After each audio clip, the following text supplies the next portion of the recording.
Salutations, chers auditeurs, spectateurs, c'est Vérité à venir, nous nous retrouvons aujourd'hui pour parler de la fin des fraudes, en tout cas c'est ce qui est annoncé en grande pompe. On va regarder de suite cette actualité, c'est une actualité évidemment qui était sortie il y a un petit moment et qui a été reprise par Gabriel Attal au niveau du gouvernement. Tout d'abord, regardons alternatives économiques et nous observons trois types de fraudes qui peuvent exister. La fraude fiscale qui est détectée entre 13 et 14 milliards, à peu près à 13,7 milliards d'euros par an. Celle qui est estimée, c'est-à-dire l'estimation en tout cas qui a été mise sur papier, qui est estimée entre 80 et 100 milliards de fraudes fiscales par an. Et on va voir que même des banques y sont liées. Mais le sujet du jour, ça va surtout être la fraude aux cotisations sociales et la fraude aux prestations sociales de la CAF. Et souvent, certains ont un côté pavlovien. Oui, mais pourquoi s'attaquer à ceux qui profitent des aides sociales quand on ne s'attaque pas à ceux qui profitent de milliards sur notre dos par des politiques, par des optimisations fiscales et par toute cette fraude qui peut exister même avec les banques? Oui, ce n'est pas parce que vous vous attaquez aux fraudes aux cotisations sociales, aux fraudes aux prestations sociales de la CAF, que vous avez délaissé la réalité de l'immense marché des fraudes fiscales. Loin de là.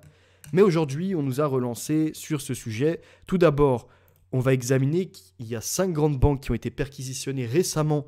Plus de 150 enquêteurs de Bercy ont perquisitionné le mardi 28 mars 2023 la BNP Paribas, Exane, Société Générale, Natixis et HSBC dans le cadre de soupçons de fraude fiscale et de blanchiment d'argent.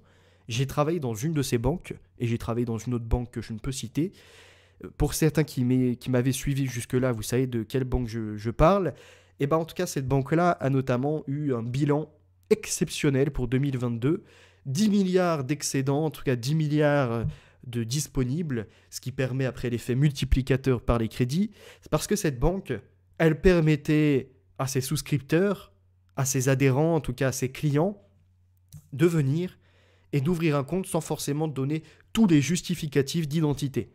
Ça a été resserré en fin d'année parce que la loi a été mise en place, loi européenne, loi française, pour lutter contre le blanchiment, le financement du terrorisme en tout cas, et tout ce que vous pouvez connaître pour la surveillance de nos dépenses aussi.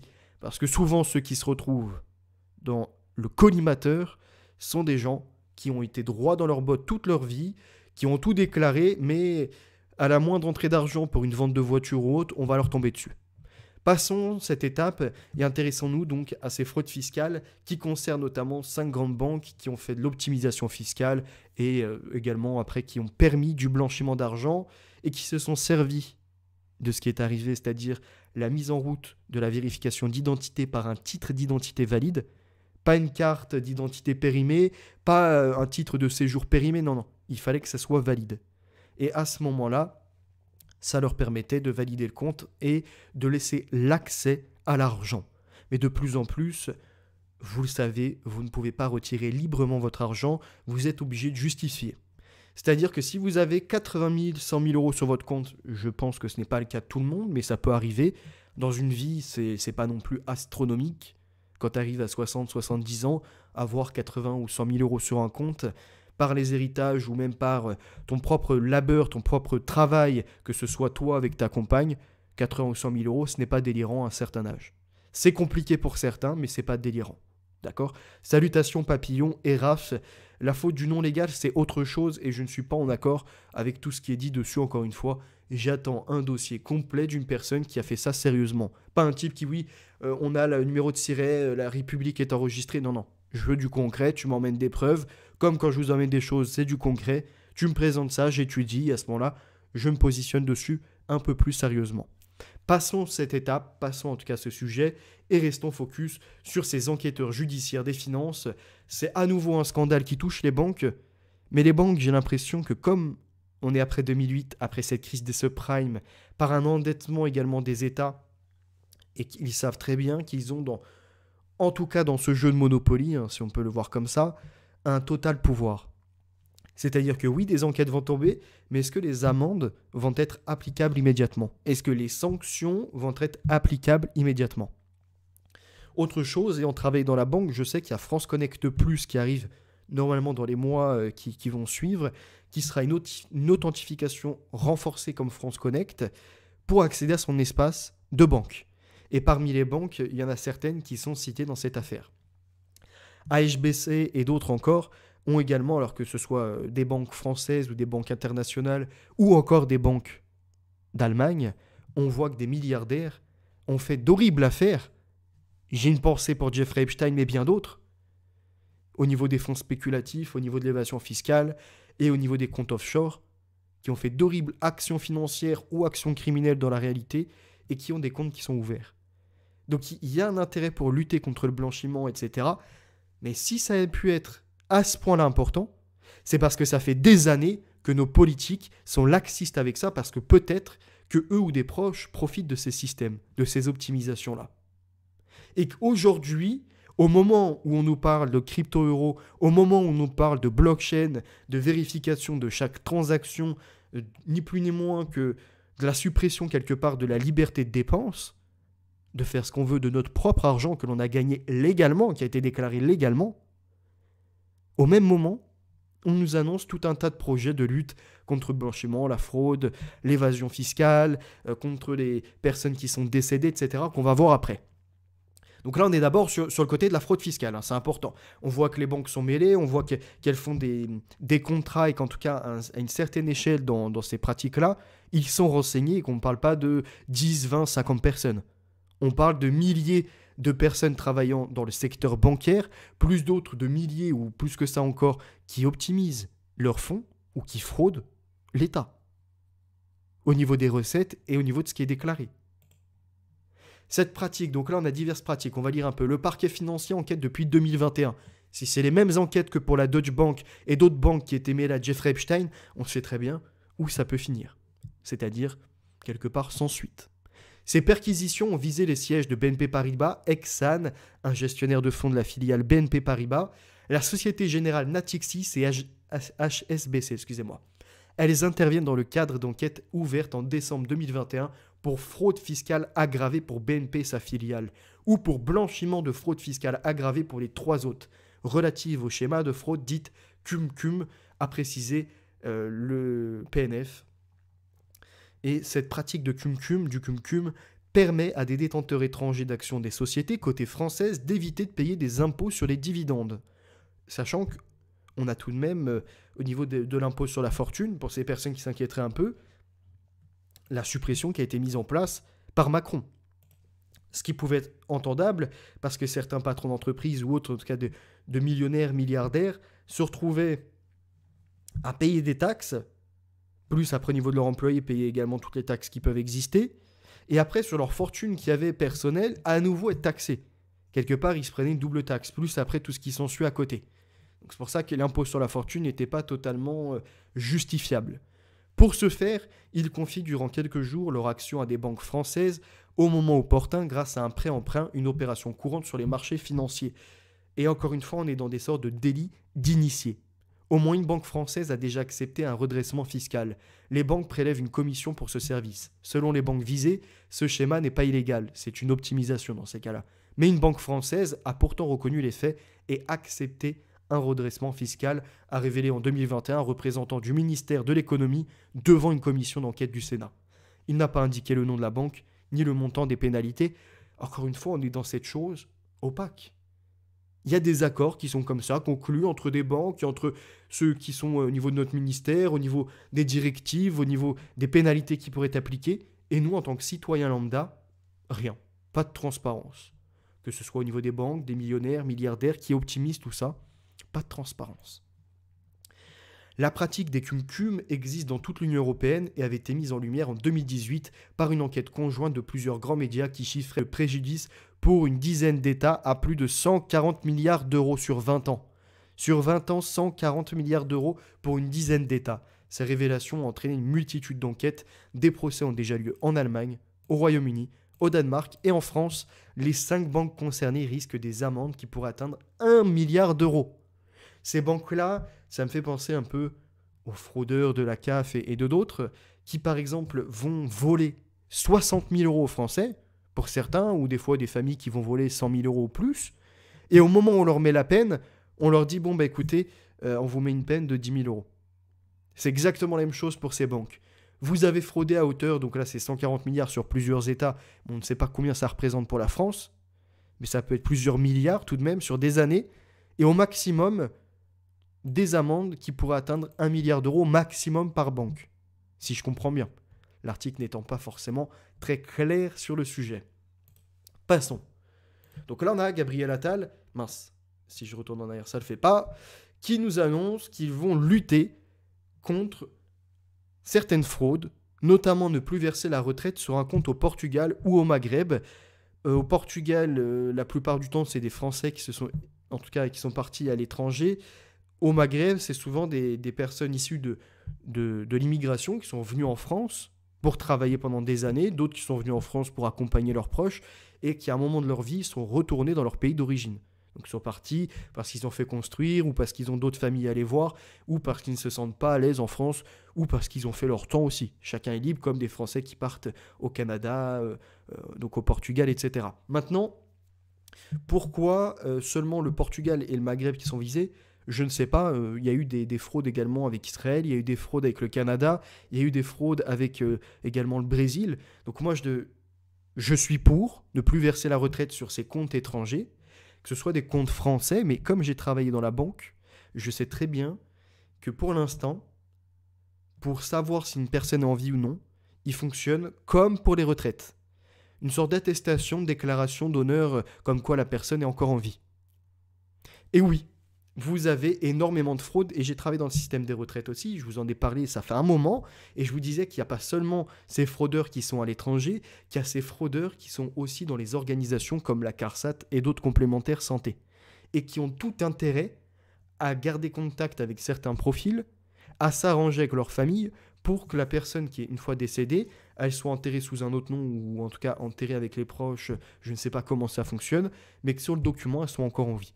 Et que chaque année, elle puisse à nouveau renouveler son contrat pour percevoir la retraite. Et vous avez des retraites qui sont des fois pas forcément importantes, mais d'autres qui peuvent vite chiffrer.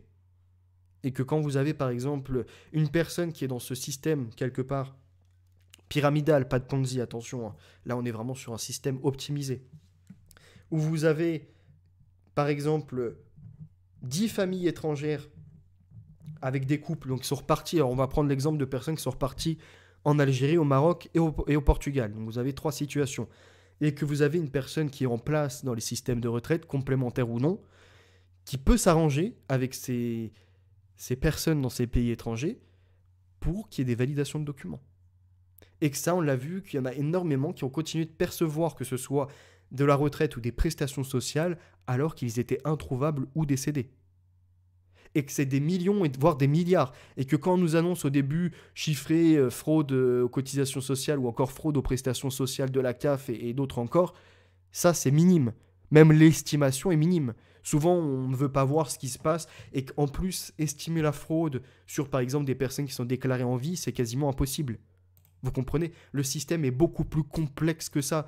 Et si à mon simple niveau, quand j'étais dans cette société, j'ai pu observer ça et m'interroger sur ce montage financier sans le faire, d'accord ? Je vous rassure, je ne suis pas encore à ce niveau-là en tout cas de prendre des risques, d'aller en prison pour quelques milliers, ça ne m'intéresse pas. Mais d'autres qui sont en place et qui sont à un point stratégique un peu plus haut, vous vous doutez bien que s'ils font ça avec 10 ou 20 familles et qui prennent ne serait-ce que 50%, ce qui est déjà immense, de 1 000 euros par exemple, ça signifie que par mois, ils vous prennent sur 10 familles, si c'est par exemple une famille à chaque fois où il y a une retraite à 1 000 euros, ça signifie qu'ils prennent 5 000 euros par mois. Et que la famille à l'étranger prend 5 000, évidemment, après il y a celui qui fait le faux contrat qu'il faut payer, etc. Comme on a des faux permis, comme on a tout ça qui existe en France. On est gangréné par la corruption. Que ce soit la corruption au niveau des spéculations sur l'alimentation, la corruption sur ce que l'on voit avec les banques qui optimisent par des évasions fiscales, etc.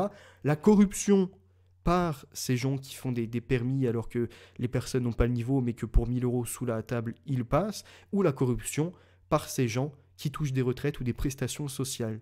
Et que j'en ai énormément. Ça, c'est des vidéos comme quand je dénonce Lou ou encore, comment il s'appelle, Forêt, etc. C'est des vidéos qui ne plaisent pas forcément parce que ça sort un peu du schéma classique, du confort classique qui est apporté par certains, en disant les salauds de l'élite, les salauds de riches. Il n'y a pas que les salauds de riches. Il y a énormément de personnes qui disent pas à manger, on n'a pas ce qu'il faut à la fin du mois, et qui sont les premiers à frauder. Et qui vont dire mais ça ne va pas en France, on ne se sortira jamais, et qui sont les premiers soit à ne pas déclarer correctement, soit à frauder des prestations sociales, ou soit carrément à déclarer des personnes en vie. Et ça, on ne me le fera pas, hein, le côté du larmoyant. Mais non, c'est très peu de personnes, c'est estimé à quelques milliards. Quelques milliards, bande d'idiots, déjà 2,3 milliards, c'est énorme dans le budget. La dette, c'est pareil, il faut s'y pencher. Mais quand on se penche sur ces sujets, il faut arrêter le pathos. Et que là, quand je descends dans les commentaires, j'ai répondu à une personne tout à l'heure qui est à moitié en train de chialer. Oui, mais en gros, ça signifie qu'une personne qui est venue travailler en France, si elle repart au Portugal ou au Maroc, elle ne pourra pas vivre. Non, c'est pas ça qui est dit. Ce qui est dit, c'est que pour toucher tes prestations, tu seras obligé d'être enregistré dans une banque française. Voilà cet exemple, par contre, bidon. Donc le maçon qui s'est cassé le dos pendant 40 ans, alors déjà, sur le nombre de personnes qui viennent en France, c'est pas une majorité, hein, mais passons. 40 ans en cotisant pour sa propre retraite, ne pourra même pas en profiter. Et quand je dis ça, c'est pareil, hein. C'est pour des Français qui partent au Portugal, c'est la même chose. C'est-à-dire qu'ils vont se plaindre que ça aille pas en France, et depuis l'étranger, ils vont dire oui, il n'y a plus de patriotisme, etc. Alors que c'est les premiers à avoir vécu dans les années 80, 90, à avoir pu profiter du système. Ils ont mis de l'argent, ils ont acquis un bien, ils ont profité de l'inflation sur l'immobilier, ils ont revendu, ils sont barrés au Portugal, et après ils sont en train de pleurer, oui, la France, je sais pas quoi. Donc, diverses strates, hein.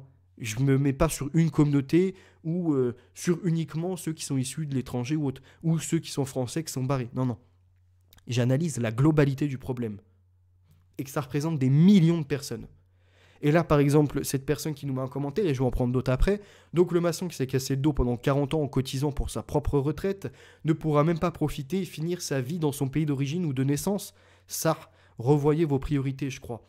Donc pour eux, ce n'est pas une priorité de lutter contre ça. Excusez-moi, contre ça. C'est mort qui continue à toucher leur retraite. Non.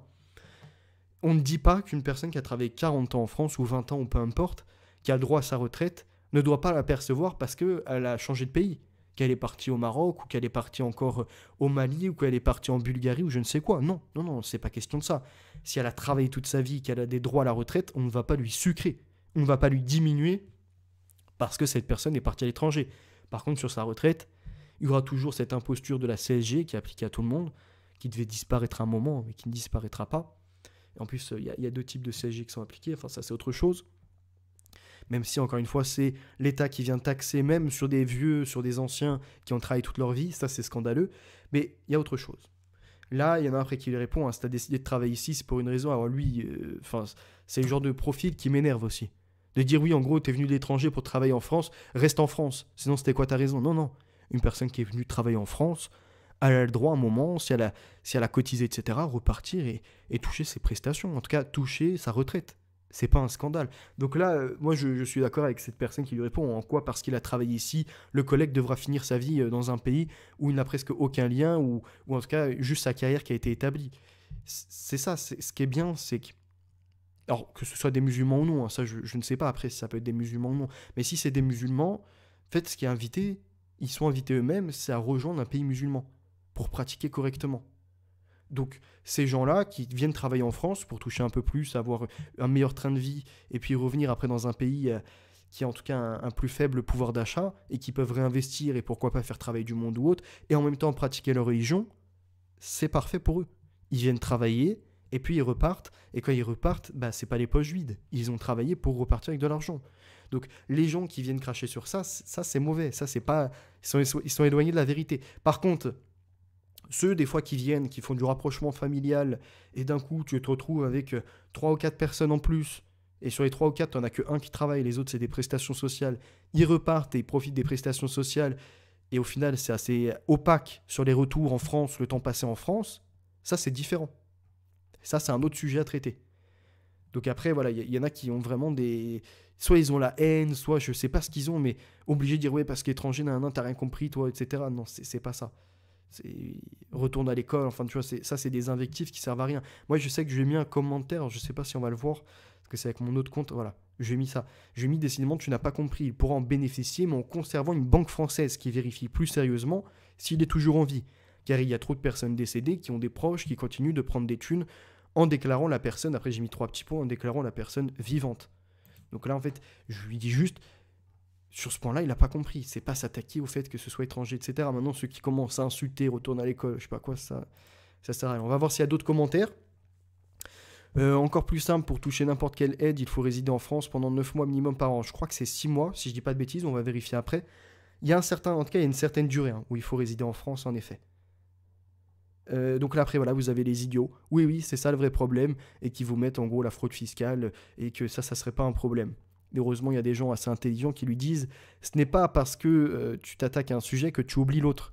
Et lui, mais ton argument serait potable si on attaquait à l'un, sauf que c'est pas le cas. Et qu'apparemment, la chose la plus importante, c'est la petite perte et pas la grosse. Pas les grosses, excuse-moi. Petite perte, on est quand même dans des milliards. Et encore une fois, dans des détectés estimations, et qu'il est très compliqué.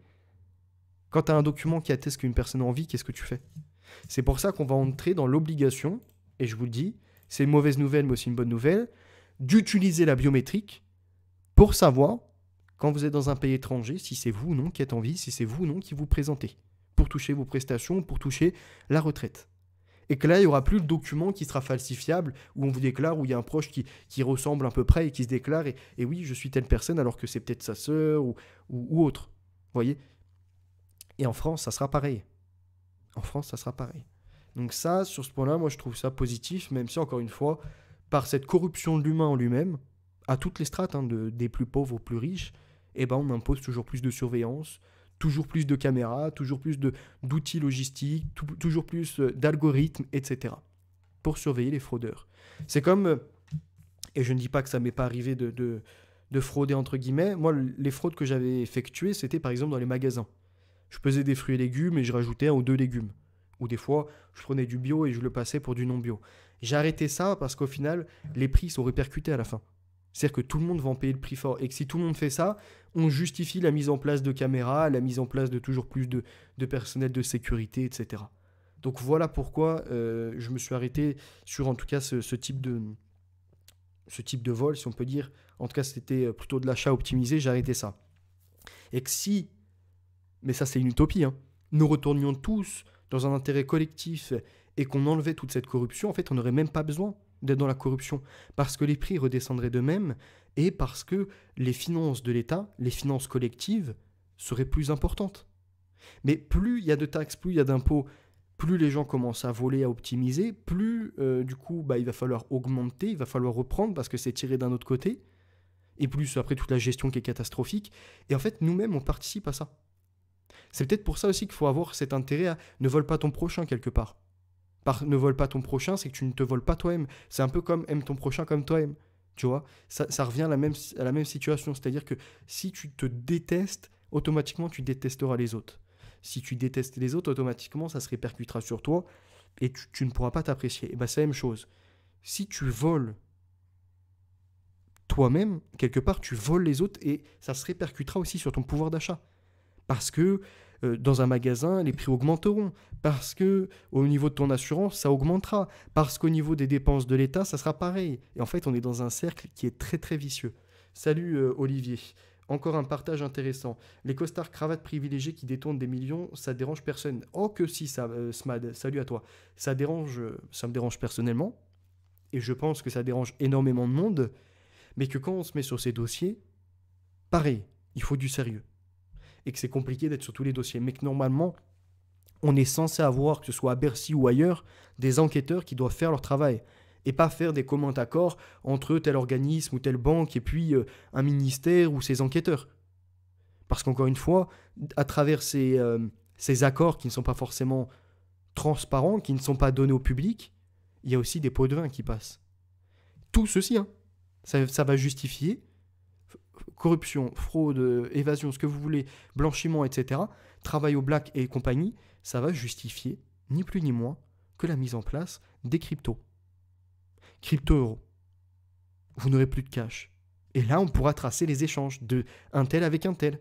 Et on pourra voir et limiter le travail au black. Et il y a un livre que je suis en train de lire, là, c'est Hold Up au niveau de nos finances publiques par rapport aux impôts et aux taxes, où passe l'argent. Je vais vous le présenter prochainement, mais je lis d'autres ouvrages pour faire une présentation globale au niveau de l'économie, en rappelant que je ne suis pas un économiste. Ok ? Je le précise bien, je m'inspire de ces ouvrages et de certains articles à partir de là, et d'une réalité qui est factuelle. pas juste de je pense. Continuons et avançons. Parce que c'est important d'aborder ces sujets. Donc là, après, voilà, vous en avez énormément qui vous mettent quelque part qu'il y a uniquement les très riches qui fraudent. Et voilà, après, il y en a qui demandent où est le graphique, etc. Donc nous, on va passer à d'autres choses. On va regarder s'il y a quelques commentaires qui ont été ajoutés. Le Portugal et le Maghreb dans la sauce ensemble, sans aucune raison. Bah si, il y a une raison. Mais après, encore une fois, oui, c'est sûr que prendre Ronaldo, et puis voilà. On voit myself, Instagram, ok. Instagrammeuse, il fallait bien parler des Arabes. Voilà, malheureusement, c'est ça le problème. Les raccourcis. C'est comme j'ai eu un débat avec une personne, parce que j'ai tenu un propos sur Salim Laibi ou parce que je sais plus, à un moment j'ai parlé soit d'arabe ou de musulman, je sais plus exactement il était question de quoi, ça a focalisé sur cette simple phrase sur une heure d'échange. Sur une heure d'échange, il y a eu une simple phrase et c'est oui non mais en fait ça se sent que t'es raciste, ça se sent que t'es si... Mais non mon gars, arrête de faire des réductions comme ça, t'es comme dans le wokisme, t'es comme les LGBT. Ce n'est pas parce que tu dis que ça ne va pas avec certaines personnes LGBT, par exemple les extrêmes, que t'es contre tous, que t'es contre l'humain derrière, non. Ce n'est pas parce que tu dis que la France est une terre catholique et que oui, des musulmans, des bouddhistes, des juifs peuvent pratiquer leur religion, mais qui doivent tous se rappeler que c'est une terre catholique, que tu es contre eux, loin de là. Et au contraire, venez, c'est bien, c'est un enrichissement culturel. Maintenant, n'oubliez pas que, voilà, entre guillemets, c'est l'église au milieu du village. Et c'est pas la mosquée au milieu de la ville. C'est pas la synagogue au milieu de la cité ou c'est pas le temple bouddhiste au milieu de la commune. Non. Mais vous voyez, par exemple, là, si je prends tous les mots que j'ai pris, il y en a qui vont focaliser parce qu'ils vont entendre que leur religion ou que leur culte, entre guillemets, que leur lieu. Ils vont omettre tout ce qui est dit autour. Ils vont dire, ouais, non, il a dit ça. En fait, ils vont faire une sorte de Rudi Reichstadt. C'est ouf. Fais-nous des paracistes. Mais non, de toute façon, je pense que ça, après voilà, si on me connaît dans la réalité, ça se valide. Et si on connaît mon train de vie et ce qui s'est passé dans ma vie, ça le valide aussi. Et j'ai déjà eu des discussions sur notamment des moments difficiles où, heureusement, même je l'ai signifié, il y avait certains musulmans, pour des assénettes, ou non, en tout cas, ils étaient certainement dans une période pour prendre des assénettes, qui m'ont mis dans une bonne situation, alors que d'autres catholiques auraient pu me regarder ne pas manger. Et ça, je l'ai déjà cité.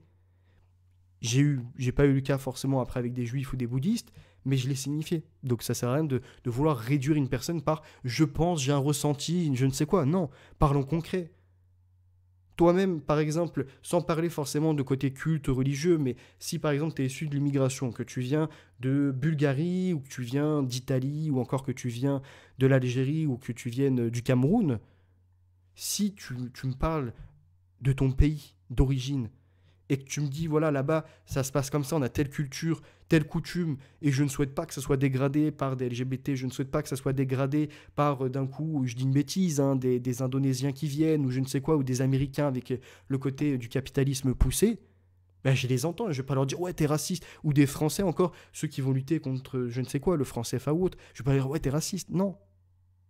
Non, il faut juste comprendre et entendre. Moi, en France, je suis pour un patriotisme, je suis pour un retour important au niveau des valeurs catholiques, qui peuvent en effet avoir une correspondance avec d'autres religions, et je suis pour justement la reconstruction et la mise en avant de finances pour des églises toujours plus importantes. C'est-à-dire toujours plus de structures au niveau des églises. En prendre soin, ne pas les transformer en discothèques ou en lieu où des Bilal Hassani viennent. Et j'espère qu'il en est de même pour vous, que ce soit pour vos synagogues, pour vos mosquées, pour d'autres endroits de culte encore. Que vous-même, vous n'êtes pas justement dans une idée d'abandonner ces lieux. C'est tout, c'est ce qui est dit. Recentrons par rapport à l'économie. Et nationaliste ou patriote, c'est ça, je suis patriote, honnêtement, je suis pour la fierté de la France. J'ai encore beaucoup à apprendre sur l'histoire de France, ça oui, mais je suis pour cette fierté. Je suis également pour relocaliser, et pas pour délocaliser, quitte à payer un peu plus cher, mais encore une fois, par là on retrouvera de la main-d'œuvre, on retrouvera du savoir-faire, et on retrouvera des compétences, et une industrie. Et quand on retrouve du savoir-faire, une industrie, des compétences, bah, les pays étrangers, que ce soit des pays de l'Est ou des pays du Sud ou autres, eh ben, ils ont un intérêt à débourser un peu plus pour ce qu'on propose. Et pour sortir peut-être d'une consommation avec des vêtements made in Indonésie, made in Thaïlande ou made in China. Ils auraient peut-être un intérêt pour reprendre du coton qui serait français, par exemple, des vêtements qui ont été assemblés, construits en France, etc.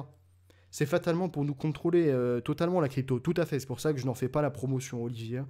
Camarade 42, un commerçant m'expliquait aujourd'hui qu'il devait dépenser des milliers d'euros pour se mettre aux nouvelles normes financières, c'est-à-dire la disparition du ticket de caisse et l'élimination du cash.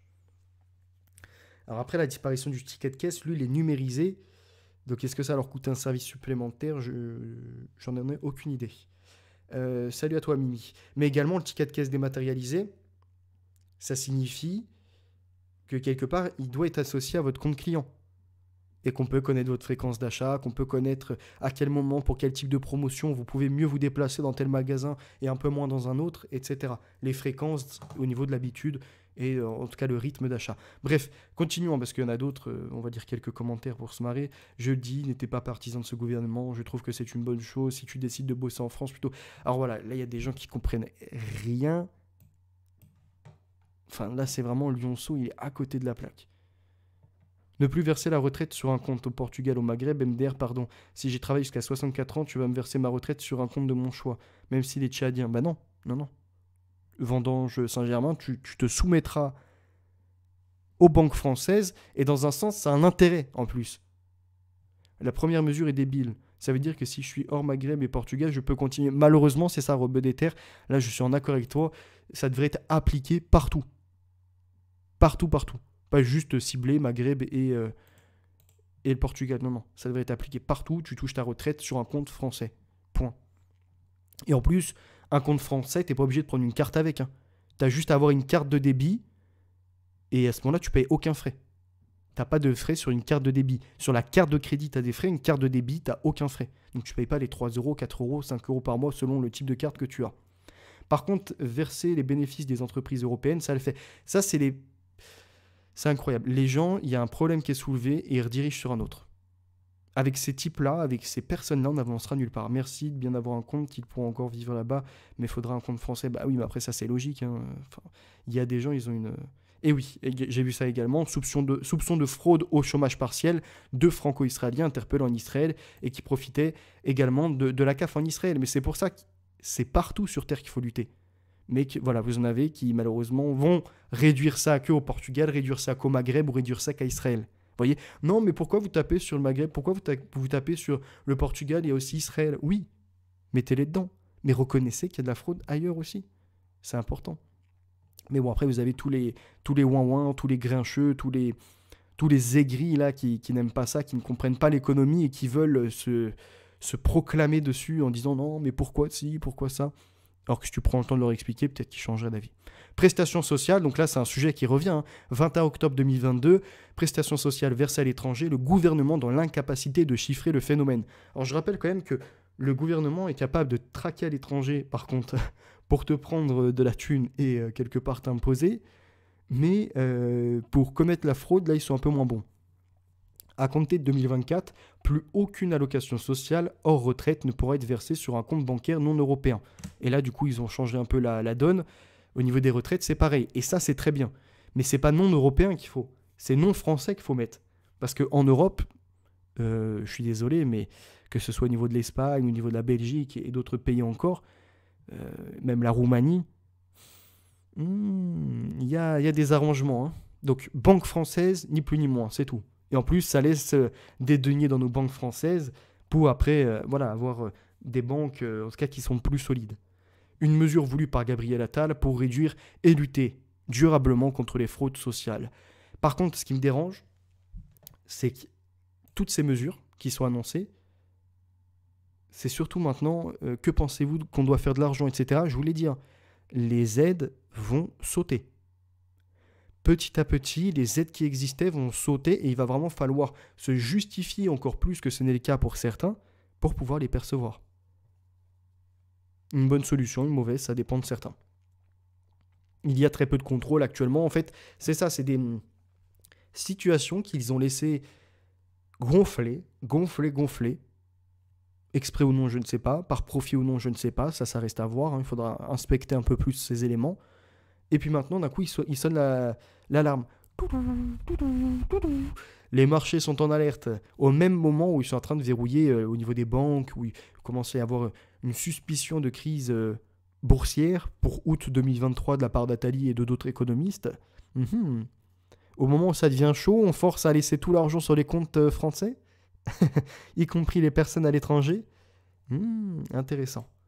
Donc voilà, hein, il va s'intéresser en tout cas à la fraude sociale. Cela concerne également le RSA, l'allocation de solidarité aux personnes âgées. Donc ça, c'est l'ASPA. ASPA, le côté scandaleux parce que certaines personnes qui n'ont rien fait pour la France vont percevoir à 100 ou 200 euros près autant que des smicards. Et ça met en colère plus d'une personne. L'ASPA, c'est aussi donc cette allocation solidarité pour les personnes âgées. Ce qu'il faut savoir, c'est que par exemple, une Française, imaginons qui ait perdu son mari, elle a droit à une pension de réversion. Donc la pension de réversion, c'est un certain montant qui va lui être versé. Ce n'est pas l'intégralité. Et elle, par rapport à ses ressources, si c'est minime, elle peut demander l'ASPA. Sauf qu'une personne française ou qui est devenue française, qui a travaillé un petit peu mais pas assez pour percevoir de l'argent, ou qui à l'époque est arrivée, et je ne sais pas si vous vous rappelez des conjoints collaborateurs. Les conjoints collaborateurs, ça permettait d'y gagner un peu plus sur les impôts, mais pas tant que ça. Et au final, en général, c'était les femmes qui étaient en conjoint collaborateur. Et ces femmes-là, du coup, n'avaient pas les trimestres de validés, n'avaient pas de montant de reporté. Ce qui fait que quand elles sont arrivées à la retraite, on leur a dit « Écoutez, madame, on n'a pas 25 meilleures années à prendre et on n'a pas le nombre de trimestres pour un taux plein. » Donc elles sont parties avec une décote, mais énorme. Et puis des femmes qui sont séparées aussi de leur mari, ce qui peut arriver. Et on leur a dit... Pourquoi pas, elles avaient par contre un petit côté pécunier sur le compte, un compte par exemple au niveau d'un livret A, ou encore un peu d'argent sur le compte courant, ou encore un petit bien immobilier de pas grand chose mais qui était toujours là en place. Et on lui a dit, vous pouvez toucher l'ASPA, mais il faut savoir une chose, c'est que quand vous allez prendre cette allocation solidarité pour les personnes âgées, quand vous décéderez, toute la somme que vous aurez touchée, on la réclamera aux enfants, ou en tout cas aux bénéficiaires. Et à ce moment-là, ils devront s'acquitter de cette somme pour récupérer le bien immobilier ou récupérer l'argent qui est sur le compte. Et que s'il n'y a pas assez, ils devront contribuer un peu plus. Donc au final, l'ASPA, c'est pour certaines personnes en France qui ont quand même travaillé, qui n'ont pas été des feignants, c'est de percevoir, alors c'est maintenant 956, je crois que ça va peut-être augmenter un peu d'argent pour survivre, pas pour vivre dignement, pour survivre. Et à la fin de leur vie, au niveau de leurs enfants ou des bénéficiaires, on récupérera l'argent qui leur a été versé. Et par contre, tous les profiteurs du système qui sont venus de l'étranger ou non, qui ont été en France et qui n'ont rien foutu de leur vie, toujours à glander, à dire ça ne va pas, mauvais système, c'est de la faute du système, ces gens-là, ils vont pouvoir percevoir l'ASPA et ils n'auront rien à rendre, aucun compte à rendre. Parce qu'en soi, ils n'ont rien à léguer. Et qu'on s'est dit, comme c'est la solidarité pour les personnes âgées, on n'a pas de solidarité pour des personnes âgées qui ont un bien immobilier. Et qui aurait peut-être juste la taxe foncière en fin d'année, et à l'époque la taxe d'habitation. Ces petits retraités alors en plus c'est 956 € pour une personne seule, et pour un couple je crois que c'était 1004, enfin je sais plus exactement le montant, mais c'est assez faible. Et que si on y enlevait quelque part le loyer, parce qu'ils avaient acquis un bien immobilier, tous les mois ils pouvaient par exemple, ces retraités, mettre 300 € de côté. Ce qui n'est pas si énorme que ça, mais c'était toujours 300 € pour des vacances, pour les petits-enfants, pour les enfants, etc., pour en prendre soin aussi de sa famille. Et ces gens-là, non, on ne les laisse pas en paix.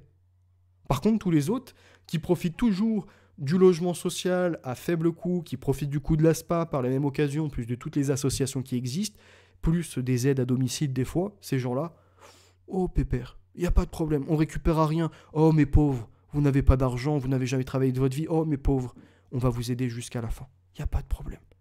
Et en général, c'est ces gens qui pourront vivre plus longtemps. Parce que, n'ayant rien foutu de leur vie, ils n'ont pas la santé abîmée. Et les autres, par contre, qui ont trinqué de leur santé, qui ont fait en sorte de faire grandir la France, et puis eux-mêmes de s'en sortir sans toujours tendre la main au système, on va leur taper dessus.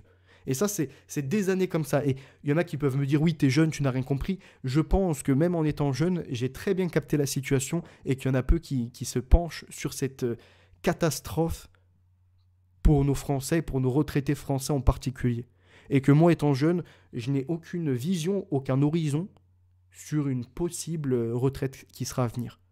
J'ai plutôt une vision sur maintenant ces sortes de revenus universels, allocations universelles qui vont se mettre en place, où il faudra justifier, tendre la main et participer à des associations. Vous savez, faire société, cette nouvelle société qui sera uniquement hypocrite. Mais est-ce que vous avez vu le nombre d'inspecteurs des fraudes comparé à la population? Malheureusement, c'est ça. C'est minime, il n'y a pas assez de services, on est en sous-effectif. Quand je dis on, je n'en fais pas partie, hein, je le précise. J'arrête mes blagues à 2 balles. Balle, référence à balle, bien joué. Balle 2, balle 3. Phenotix, donc un étranger qui a cotisé toute sa vie en France et part prendre sa retraite dans son pays d'origine, devrait perdre ses droits. J'ai jamais dit ça. Camarades, il faut réécouter. Ce que j'ai dit, c'est qu'ils doivent pouvoir en bénéficier. C'est des droits qu'ils ont acquis. Il ne faut pas cracher sur ces gens qui sont venus en France travailler, mais que par contre, il faut que ce soit déclaré sur un compte français, ou en tout cas qu'il y ait une meilleure vérification du fait qu'ils soient en vie, parce qu'en fait, c'est un document comme ça. Alors là, j'ai pas le document officiel, mais c'est à peu près ça. Alors ça n'a rien à voir avec Info Retraite, quoique peut-être. En tout cas, c'est un certificat de vie, et c'est ce que vous devez envoyer une fois par an pour dire que vous êtes en vie, et donc ça ressemble à ça. Nous sous-signer,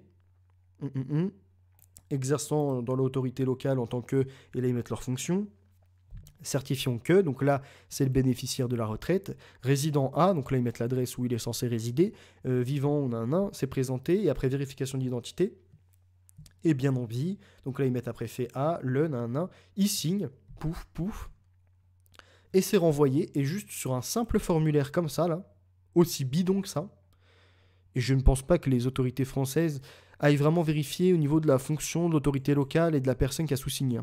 Ça, il doit y avoir quelques vérifications, mais très rarement. Et donc sur un simple document comme ça, là, juste ça, vous êtes déclaré en vie et c'est réenclenché pour un an.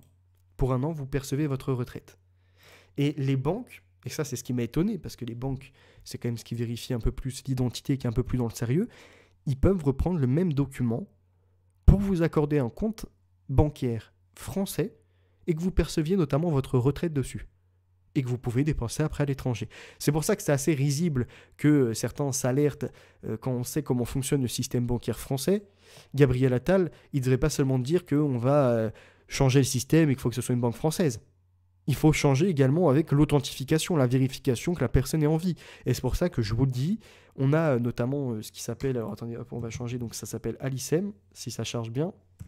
Alicem, c'est la première solution d'identité numérique, en fait, la reconnaissance faciale biométrique, qui pour l'instant a été mis en stand-by, mais je vous le dis, ça va reprendre le jour et ça va être associé avec le système des retraites.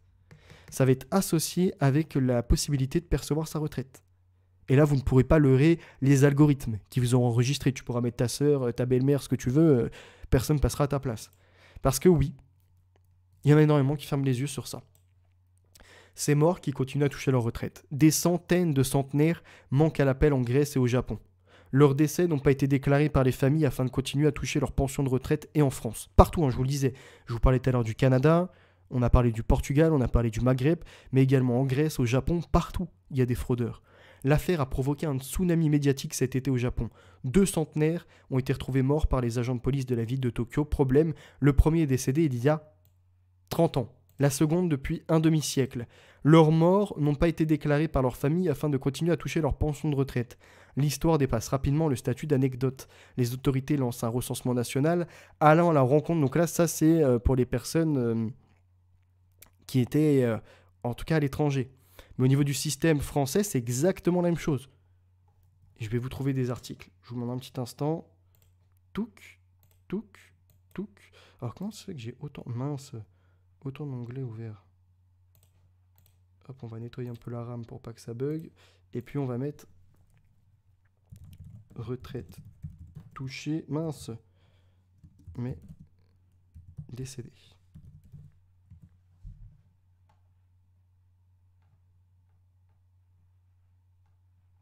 Évidemment. Ah, attendez, comme par hasard, c'est quoi toutes ces pubs? Alors je vous demande juste un instant. Et oui, ok.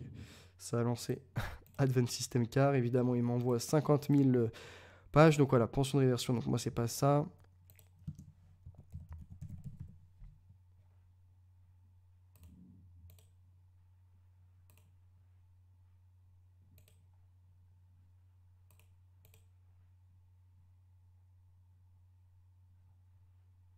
Donc là, on a quelques exemples qui sont repris par des médias. Évidemment, c'est minime par rapport à ce qui se passe. Alors attendez, est-ce que je peux mettre ça? Non, je peux pas mettre ça. Je vais prendre un par un. Tac. Alors attendez, évidemment. Voilà. Donc là, vous avez un article, vous en avez d'autres qui existent. Et vous avez, heureusement, un politique, c'est lui que je cherchais hier, c'est Nicolas Dupont-Aignan, même s'il n'est pas forcément apprécié. En tout cas, il y a certaines prises de position et de parole que j'aime bien de cette personne. Et selon lui, ce milliard que Nicolas Dupont-Aignan impute aux retraités qui vivent à l'étranger. Dupont-Aignan affirme que 1 milliard d'euros sont perdus chaque année à cause des fraudes dont profiteraient les familles de retraités décédés à l'étranger. C'est ce que je vous expliquais. Et la compte des cours, évidemment, elle diminue le chiffre, parlant de 200 millions d'euros, comme si 200 millions d'euros, c'était minime. Et vous allez après avoir tous les pleurnichards. Oui, mais c'est pas les salauds de bourgeois, c'est pas les salauds... Allez, bouge de là un peu. Au Maghreb, c'est mort qui continuent de toucher leur retraite française également. Partout, comme on le voit. Que ce soit au niveau du Japon, de la France, du Portugal, du Maghreb, partout. Pour continuer de toucher la pension de son mari défunt, il suffit d'oublier de déclarer sa mort. En France, où l'état civil est bien tenu, ce n'est guère possible, mais lorsqu'on est revenu s'installer en Afrique du Nord, évidemment c'est possible. Ah, l'Algérie, ses palmiers, son désert et ses vieillards immortels, avez-vous entendu courir la rumeur? Vous avez également cette personne, un habitant de Ris, Orangis, âgé de 66 ans, vient d'être jugé coupable d'escroquerie envers la Caisse nationale d'assurance vieillesse. Depuis janvier 1995, ce Français, date du décès de sa mère, continue à percevoir les pensions de retraite. Ce qui représente 65 000 euros de volée. Une personne. Pendant 25 ans, il a donc perçu entre 700 et 800 euros par mois, et soit près de 160 000 euros, de volée, dont 65 000 euros à la CNAV, Caisse nationale d'assurance vieillesse. Il me semble que ça, c'est pour le service des fonctionnaires, si je ne dis pas de bêtises. Parce que sinon, c'est la CARSAT. C'est immense. Une personne, 160 000 euros. Imaginez, pareil, toutes ces personnes... à l'étranger. Dans les cercles parisiens, rares sont ceux qui osent l'évoquer, de peur d'être accusés de véhiculer une grossière fake news, ou autrement de « Oh mais t'es raciste, oh facho, tu parles de ça. » Voilà, teinté de racisme.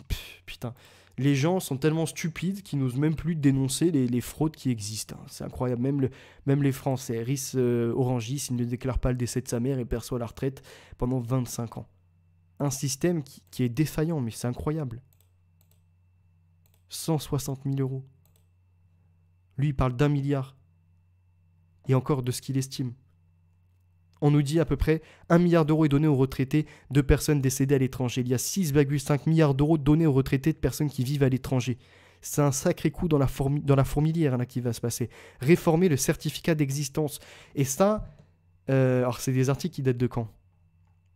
Qui datent de 2019. Mais je vous en parlais... il y a un petit moment déjà, mais peut-être pas avant ces articles, je ne sais pas. Mais comme quoi, je ne me trompe pas dans l'analyse, en tout cas. On est bien sur un système qui a optimisé la fraude et qui a optimisé la corruption. Et que ce sont les premiers qui vont venir et qui vont dire « On n'a pas d'argent, on ne peut pas s'en sortir, etc. » Tiens, prends ça. Là, je suis content, là. Là, je suis content qu'ils agissent sur ça, là. Et j'espère qu'ils vont agir évidemment à d'autres niveaux et qu'au niveau des banques, il va y avoir beaucoup plus que juste 1 milliard par rapport aux fraudes fiscales. Mais je suis content qu'enfin, tous ces corrompus des personnes qui sont au même niveau que moi à peu près, c'est-à-dire que nous, on est du bas peuple, on n'est pas dans les très riches, on est dans les personnes qui essayent de s'en sortir, et qu'on subisse dans nos dépenses ces gens-là. Il y a un grand remaniement à faire. Donc, je dis bravo sur ça. Il faut reconnaître quand le gouvernement peut faire des bonnes choses. Je vais vous lire un peu, puis on va terminer sur ça, 48 minutes pour avoir parlé de ce sujet qui est quand même d'une importance primaire, quelque part, en tout cas d'une importance de dossier, de gestion, de finances. C'est quand même chaud. Et puis on reparlera prochainement de Hold Up, entre autres. Pas Hold Up le documentaire, mais Hold Up le livre par rapport aux taxes et aux impôts. Alors je vous lis. Donc j'ai lu tout à l'heure, j'ai répondu, en aucun cas je n'ai dit que les personnes qui ont travaillé en France ne devaient pas percevoir de retraite. Par contre, je suis contre l'attribution d'ASPA d'une personne qui est arrivée dans les 5 dernières années en France, qui va profiter de l'ASPA et puis qui va se rebarrer dans son pays d'origine. Et évidemment, avec 958 euros, dans certains pays africains et d'autres pays d'ailleurs, tu peux t'en sortir plus que largement. Tu vis même mieux que des travailleurs. Pourtant, ces gens-là n'ont rien fait pour la France, ils n'ont rien fait quelque part pour leur pays également. Et ils vont vivre comme des rois à nos frais. Et là, les autres, je les vois arriver. Oui, mais le franc CFA, on leur vole de l'argent, on leur vole des terres rares, on leur vole des ressources. Non. À titre individuel, je ne leur vole pas. C'est l'État français. Est-ce que ça nous profite? Je ne crois pas. On est tous dans la même merde. Par contre, si oui, on pouvait, en plus de ces démarches, appliquer une annulation de tout ce qui est du franc CFA, faire en sorte qu'ils récupèrent leur or et qu'ils se débrouillent dans leur propre système, et que si c'est la merde, peu importe, on s'en fout, ça ne nous regarde plus, comme l'armée française pour ma part, elle ne doit plus être dans leur pays. On voit que quand on a l'armée française qui intervient à l'étranger, c'est soit pour des bénéfices de milliardaires et que ça ne profite pas au peuple français, soit quelque part des fois pour remettre de l'ordre, mais ils se font cracher dessus par les populations. Bon, à ce moment-là, ne dépensons pas plus, ramenons nos militaires en France, ne leur faisons pas prendre de risques, annulons là tous ces traités, toutes ces stratégies avec le franc CFA, etc. Laissons-les se débrouiller. Si c'est la merde dans leur pays, si c'est la merde, comment ça se déroule par la suite, ça ne nous regardera pas. Et qu'ils viennent pas pleurer après en disant oui, c'est pire qu'avant. Non, vous démerdez. Je veux qu'on leur rende la liberté de façon digne et propre, c'est-à-dire que le moindre gramme d'or qui a été pris par rapport au franc CFA, qui soit rendu, même si ça doit nous endetter sur un moment, qu'on retrouve notre souveraineté et qu'on laisse les autres pays également retrouver leur souveraineté. Et à partir de là, ça ira que mieux pour notre nation. Que mieux pour notre nation, croyez-moi. La vérification pourrait être faite par les services des ambassades. Oui, tout à fait, un recensement. Un recensement qui sera obligatoire comme ça a été fait pour le Japon. Mais n'oublions pas que ces pays-là, que ce soit le Portugal et d'autres pays, ils ont aussi un intérêt à ce que leur pays soit attractif pour des retraités et pourquoi pas à percevoir la retraite de gens morts, parce que ça va être réinvesti dans leur économie. Ça va faire partie de leur économie, donc ça va enrichir leur pays. Donc ils n'ont pas vraiment intérêt à faire un recensement et dénoncer la fraude. Et inversement, si nous, notre pays, ça fonctionnait pareil, on prenait la retraite des uns et des autres, ce qui peut être le cas, mais c'est minime, à ce moment-là, en effet, on pourrait faire un recensement aussi, mais est-ce que ça serait dans l'intérêt du pays de dénoncer de l'argent qui rentre, de fermer la vanne quelque part? Je ne crois pas. C'est pour ça qu'on a toutes ces fraudes, et nous, la France, on est une sorte de vache à lait. C'est-à-dire que oui, on a eu des tentacules par l'histoire que l'on a, par les territoires qui ont été occupés. Maintenant, de plus en plus, ces territoires-là sont moins en moins occupés. Il y a quand même cette énorme fraude au franc CFA. On parle de plus de 40 milliards par an qui sont subtilisés par la France. 40 milliards d'euros, même pas de franc CFA, de 40 milliards d'euros sur franc CFA. Donc ça, c'est une autre situation qui a géré pour rendre la liberté à certains pays africains. Excusez-moi. Tout projet d'identité numérique arriveront. C'est ça, l'idée 2020. Tu ne perds pas ton identité, tout est biométrique, tout est enregistré. On sait quand tu es en vie, quand tu décèdes. On sait où tu as reçu des soins partout dans le monde, etc. C'est ce nouvel ordre mondial qui se met en place. Et vous avez les idiots, comme Alixator pour ne pas le nommer, qui vont dire « Non, mais le nouvel ordre mondial, c'est juste utilisé par Bush, ça ne signifie rien, c'est que l'économie, ça a toujours existé. » Non, non, non. Là, c'est justement mettre en place une identité numérique, mettre en place une sorte de nouveau recensement, pas un recensement juste comme ça, surveiller tes achats, surveiller tes comportements, etc. Ça n'a jamais existé dans l'histoire. Le recensement, oui, mais de cette manière-là, avec autant de surveillance et avec autant d'optimisation, que ce soit pour l'économie ou pour tes voyages ou pour ton habitation ou pour d'autres choses, tout un suivi, tout un traçage, ça n'a jamais existé dans l'histoire. Donc tu peux épiloguer sur oui, c'est juste l'économie, non. C'est par contre en effet un nom de code où seuls les initiés savent très bien à quoi ça fait référence dans son intégralité, mais que nous, déjà par les pièces de puzzle analysées, par les parties qu'on analyse, on a compris que ça utilisait les outils numériques, ça utilisait l'ultra-surveillance, ça utilisait également la robotisation, automatisation, le côté des allocations économiques, etc. Et que ce n'est pas juste sur la branche de l'économie. Très important de ne pas suivre des imposteurs qui se prennent pour des professionnels de la géopolitique ou je ne sais quoi encore. Prenez votre temps, revérifiez ce que je vous ai annoncé, revérifiez ce que vous entendez. Prenez le temps de lire aussi, c'est très important et ça vous amènera encore plus de compétences. En tout cas, je vous remercie d'avoir été présent. N'hésitez pas, le like, le partage. On était peu nombreux, mais voilà, on est mardi, il fait beau, les gens rentrent du travail ou non. En tout cas, j'espère qu'ils prendront connaissance de cette vidéo. Allez, c'était Vérité à venir et nos valeurs sont ancrées. À très bientôt.